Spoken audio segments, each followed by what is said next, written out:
Investing today is changing. It's changing quickly. In fact, some are calling it the fourth industrial revolution, all around environmental and social aspects.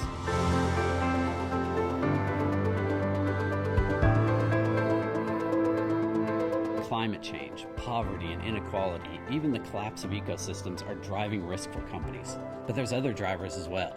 The rise of regulation and the rise of market interest. We want to look at how that information can be integrated into specific investment strategies and specific investment products in order to move more capital towards more sustainable investments.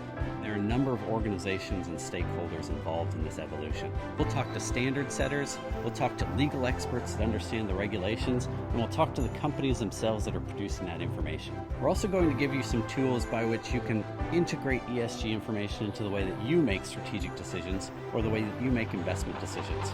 You'll step away from the program with a complete arsenal of how to understand ESG and how to integrate it in the way that you are approaching your ESG investments or your ESG data creation. Join us for this interactive online program from the Yale School of Management Executive Education.